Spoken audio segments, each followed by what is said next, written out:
Сәлеметсіздер ме? Кейіпкерлердің қызықты өмірінен алынған тағдырларын баяндайтын мына менің каналыма тіркеліп кетуді ұмытпаңыздар. Алдын ала рахмет. Таулар, қоршаған таулар. Жалғыз бас, 2 қабатты коттедж бар. Іші у-шу. Жұмыстағы досымның туған күніне демалысқа келгенбіз. Той думан, қызықты. Арағың да, шарабың да барлығы бар. Бас-басына жалдаған қыздарда баршылық. Бір-бірін бұрыннан танитын қыз бен жігіт ұқсап майыса билегендерін айтсайшы. Есі дұрыс қыз қалмағансып, бір жапырақ бойы аласа кішкене қызды қалдырыпты. Қызды көріп, көңілім толмады. Ішімнен бір күндік ләззат емес пе? Нем кетіп жатыр деген оймен құшағына кіре бердім. Кеш батып, түнде болды. Әркім өз бөлмесінде, мен де жатырмын. Еркелегендей сыңай танытып, киімсіз кеудеме жатқаны ашуымды келтірді ме? Бұл да адам баласы ғой деп қоямын. Түсінгендей болып, жеңіл жүрісті қыздардың қалай келгені туралы өз ертегі хикаясы барын білетінмін. Көңілсіздеу әңгіме айта қалсам, сонысын қозғарын біліп үнсіз жаттым. Әңгімені соңғы барған елден бастадым. Грузия өте тамаша ел. Виноларына сөзім жоқ. Ерінбей 8 шақырымдық жерасты туннельдердегі ғасырлық винолардың сапасы. Сықылды қызықсыз әңгімелер жинағымда айта бастадым. Өзге елге барғанда шараптарым мен қыздарын көру әдетім екенінде айтып, жеңіл күлдім. Осылай таңым атты.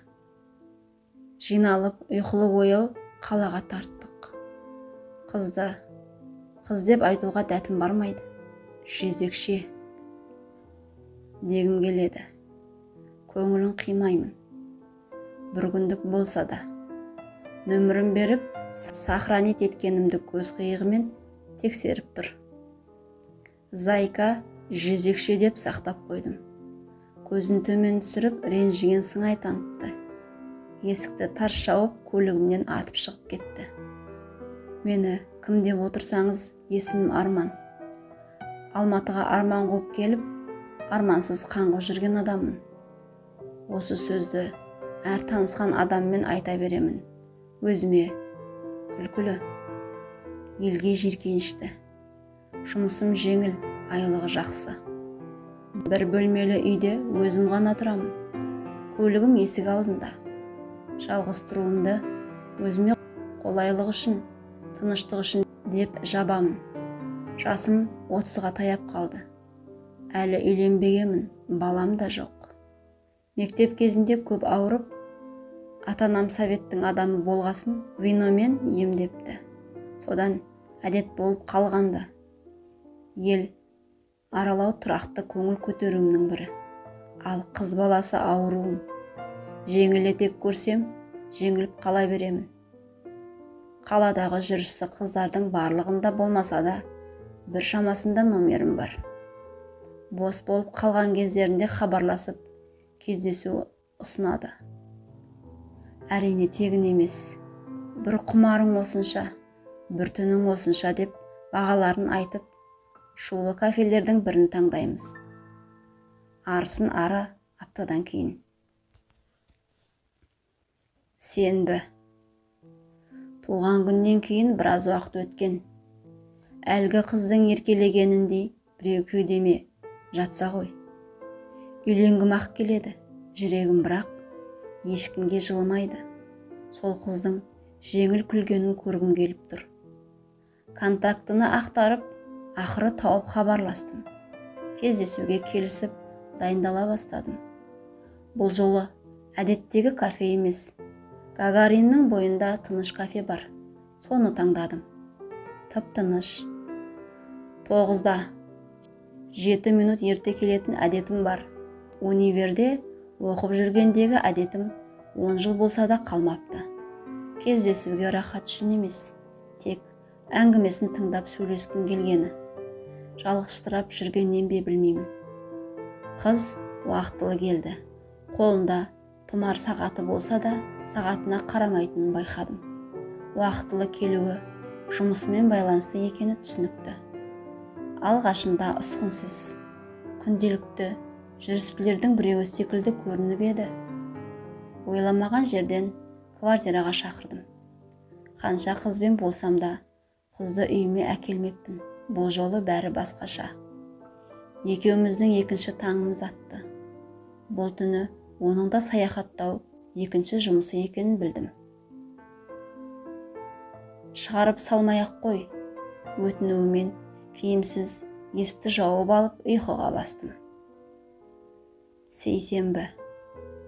Ішпысарлық аптаның екінші күні. Сол тамақ, сол ойын. Кешке дейін бар шаруам осы. Бұл күні студенттік кезде киноны жібермеуші едік. Досыңмен, танысыңмен жан-жағымызға қарамай бару деген қалған жайында. Өмірім сол студенттік кезде бітіп қалған сияқтанды. Жұмыс біткеннен кейін киноға барамын деп қойдым. Кіммен? Соткамдағы соңғы хабарласқан адаммен барамын. Соткама кешке дейін қарамадым. Кімге хабарласып едім соңғы рет. Охранник Мұрат болмас болды да, мырс етіп күліп қоямын. Кеште батты. Соңғы хабарласқан адамға қоңырау шалдым. Тағы да сол. Ладно, забей. Кіммен барсам да бәрібір емес пе? Киномыз басталмай тұрып, жақын жердегі кафеге барып тамақтанып алдық. Кино көріп болғасын менің үйіме тарттық. Әрине тегін емес. Айлығым осыған кететін болды ғой деп қоямын ішімнен. Сәрсенбі. Таңға жуық оянсам, кухнядан дауыс шығып жатыр. Кимешең Зайка таңғы ас жасап жатыр екен. Бұл үйде таңғы ас тұрмақ. Газ қосылмаушы еді. Артынан барып, қапсыра құшақтап біраз тұрдым.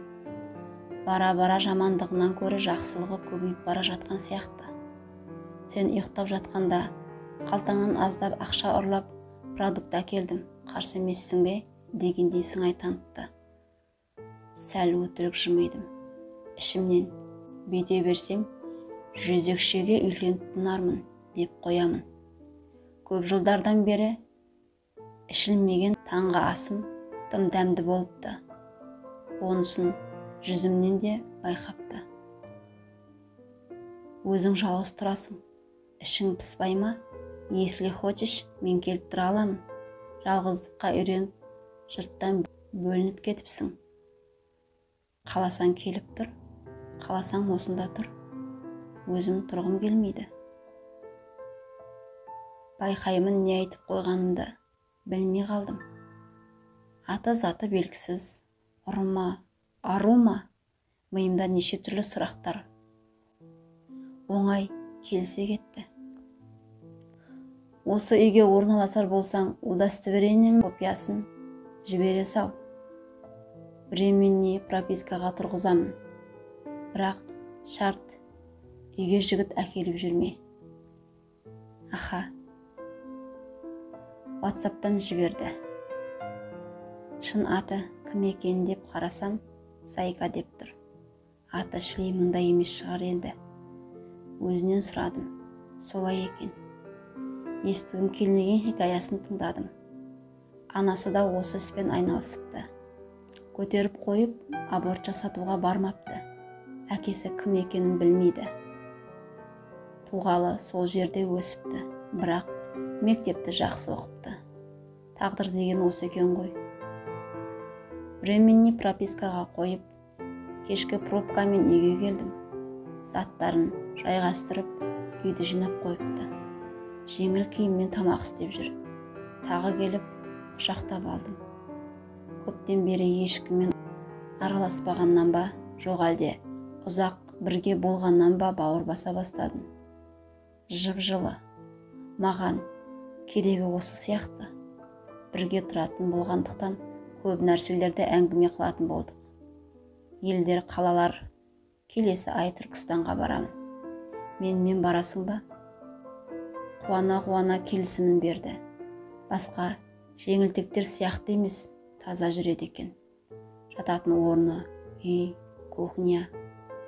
Анасы қызын өзі сияқты болмаса екен деп бар күш жігерін салыпты. Ол үмітті ақталмаған секілді. Тамақтанып ұйқыға бастым. Қыз жұмысына кетті ме, басқаға кетті ме, онысын білмедім. Сұрамадым да. Ертең күн ұзақ. Бейсенбі. Таңғысын ерте тұрып, жұмысқа дайындалдым. Үйге келмеген секілді. Бәрібір емес пе? Басқа біреуден не шаруам бар? Өз жұмысым, өз өмірім. Таңға пробка. Айналама қарасам бәрі ұйқылы ояу. Автобус ығы-жығы. Жасыл сары, қызыл түстер таң атпай зығырданымды қайнататындай. Жұмысқа келіп әркіммен әртүрлі амандасып, дүниені қопарардай орныма келіп жайғастым. Тағы ойын. Арасында шаршаған адамдай шай ішіп қоямын. Кеште батты. Үйге кештеу келдім. Ымырт кез деуші еді ғой апаларымыз. Үйдің светі өшірулі, тып-тыныш. Қыз әлі келмеген бе? Келмеген сияқты. Балконның есігі ашық екен. Шықсам, солқылдап жылап отыр. Не болды деп сұрамай жанына келіп жайғастым. Енді жұмыс істемеймін. Шаршадым. Хватит уже. Ешкім адам ғұрлы көрмейді. Қайдан көрсін? Ақшаңды беріп, денеңді сатып алған жоқ па? Дегім келеді. Көзі көгеріпті. Алқаш біреу мал тепкілегендей төмпештеген сияқты. Өз өмірің емес пе? Одан да басқа жұмыс табылады ғой. Жұбатқан сыңай таныттым. Жуынып шайынып реттеліп ал. Демал. Үйде біраз бол. Кейін жұмыс іздеп көрерсің. Басын изеп отыра берді. Мазасын алмайын деп үйге кірдім. Бірер уақыттан кейін тұрып ваннаға қарай жүре бастады. Үстінің сау жері қалмапты. Хайуан-ай. Бүгін үйде тамақ істелмеді. Жұма. Әдеттегіден ерте ояндым. Таңның атуын тамашалауды ұнататынмын. Аяғымның ұшымен жуынбай балконға шықтым. Қала үн-түнсіз. Андасында бір көлік. Жанып өшіп тұрған 3 свет. Үйден де ерте шығып кеттім. Кешке дейін уақыт өткізіп үйге келдім. Майдың пышырлаған даусымен әдемі иіс. Иығынан сәл ғана түскен шашын артына тастаған, қысқа киген киімімен тамақ істеп жүргеніне ұзақ қарадым. Ештеңе ойламадым. Сыртынан қарасаң, еш күнәсіз, пәк дерсің. Тәні болмаса, жаны таптаза секілді. Көгерген көзімен артына қарап, маған жымия қарады. Не ғып тұрсың? Мені артынан сағалап тұрсың ба? Сағалап қайтем, қойнымда жатқан жоқсың ба? Күлкіге айналып кетті. Жұмысыңды не істейтін болдың? Тастайым, осы күнге дейінгі қорлығым жетер. Қанша рет сөз бердім. Официант болсам да, ол жұмысқа жоламаймын. Жақсы екен. Уақытта өтіп жатыр. Сол қыз жұмысын тастағалы өзгеріп бара жатыр. Сұлуланып бара жатыр ма? Кезінде бір жезекшеге барып жүріп, бауыр басып қалып, соған үйленіп алыпты дегенді естуші едім. Өз басыма келмесе болды. Құдай сақтасын, бірақ одан қай жерім артық? Ол жұмыс арқылы ақша табады, мен ақша құртам. Былай қарап отырсам, екеуміздің тірлігіміз бірдей секілді. Қойнымда күнде жатса да еш қимыл жасамаймын. Үйімді бердім деп, қалағаныңды істейсің бе деп жүрсе. Бұл қыз үйге келгелі ақшамды, кім көрінген жеңілтекке ақша шашпайтын болдым. Екеуміз жұп болып кино кафе, парк аралайтынды шығардық. Қыз бен жігіт болып жүру оған да ұнайтын секілді. Иығыма басын қойып, қолымнан қапсыра ұстағанда ішімнен сенімділік пайда болады. Кейде күндер алдымыздан бөтен еркектер шығып, қарқылдап күліп, жігітсің ба деп кететіні бар. Намыстан өліп кете жаздаймын. Бірақ қыздың көзіндегі жасты көргенде жұбатуға асығамын. Бұл оқиға көп болмаса да кездесіп тұрады. Арада 1 айдай уақыт өтті. Түркістанға баратын уақыт жақындап қалды. Маған командировка, жататын жер, билеті барлығы тегін. Екеуміз қол ұстасып жолға шықтық. Алғашқы сапарымыз. Машинаны аэропортқа тастай саламын. Қайтуымызға ыңғайлы болсын. 1 сағаттық күту, 2 сағаттық ұшумен Түркістанға да келдік. Бұл жерде баға удай. Сыртына шығып такси ұстайық. Бұл қаладан көп нәрсе күтпе. Кішкентай қала. Басын изеп қояды. Бұрынғыдай алабажақ емес, жақсы киіне бастаған секілді. Кейде мойнынан құшақтап, тамағынан иіскеп қоямын. Қойшы демейді. Бүгін кешке Яссауи кесенесіне апарып, кешкі күмбезбен суретке түстік. Сол маңды айналып, қонақ үйге қайттық. Ертеңгісін ерте шығуым керек. Бұл түрімізбен ұйықтап қаламыз-ау. Ертең әбетте босаймын. Жақын жерде кафе бар. Сонда тамақ ішіп, сосын аралаймыз. Қытайлар құсап, окалай дейтін әдет шығарыпты. Мақыл деп келеке қыламын. Кесенені аралап болдық. Ішінде қисайып тұрған найзаны көрсетіп, Абылайхан 15 жасында қолтығына қысып ойнап жүрген екен деп сонау жылдан бері тығып келе жатқан өтпейтін приколымды тағы тықтым. Ішінде ханның тағы бар екендігі, қазір онда кіруге тыйым салынғандығын айтып едім. Өкінгендей сыңай танытты. Сыртына шыға бергенде кішкене күмбездің не екенін сұрадым. Бұл Рәбия бегім кесенесі. Ата демеген. Маған Зайка деген аты ұнамайтын. Шын атын өзі де білмейді. Есімің өзіңе ұнайды ма? Деп қалдым. Өзіне аты жөн ойлап біраз көргендігін айтты. Ешбірі ұнамапты. Сенің атың Рәбия. Сенің атың Рәбия. Сенің атың Рәбия деп атын өзгертіп жібердік. Қатты қуанды.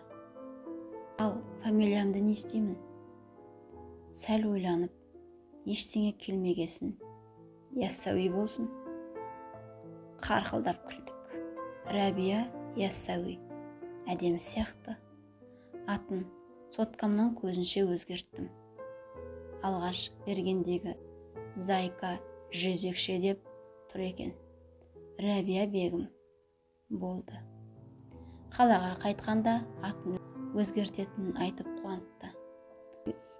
Бұл деген шынымен өзгергісі келіп жүргендігі деп білдім.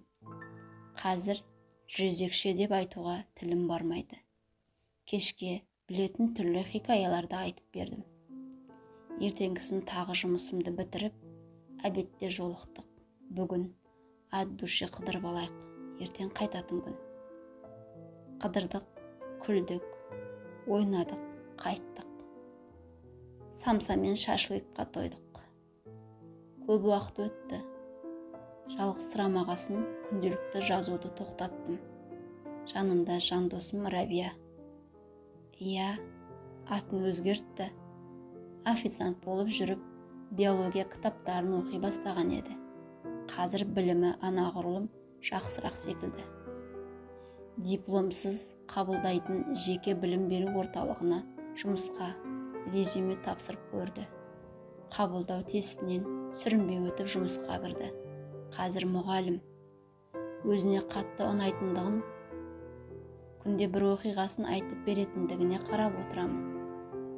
Университет қабырғасында биолог немесе медикке үйленгім келеді деуші едім. Жұмысына кіргелі 4-5 айдың көлемі болды.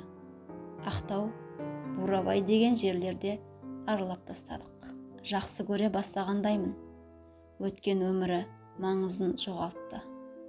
Ауылға апарғаным бар еді. Ата-анама келіндерің дей салдым. Рабияның ұялып, қызарып, сүйкімді болып кеткенін көрсең. Таныстығымызға 1 жылдан кейін сөз салдым. Мұсылманша неке қидық. Шағын той жасап үйленіп алдық. Қыз ұзақ көнбей жүрді. Парктегінде таныс біреу шығып қалмай ма деп көп қорықты. Уже бәрібір. Жақын уақытта үлкенірек үй алуға жоспар құрып жүрміз. Жасым 31-де, менен 8 жас кіші. Бақытты отбасы оларымызға сенімім нық. Оқиға осыдан 8-9 жыл бұрын болғанды. Өмір қызық қой. Қазір аға жеңгеміз тату тәтті. 6 сүйкімді балалары бар. Ағамыз әреке болған. Ковидпен күресіп, волонтер болып, еліміз үшін көп үлес қосып жатыр. Жеңгеміз үйде, 7-шісімен ағамызды кезек-кезек күтіп, кешке дейін солай шаршайды.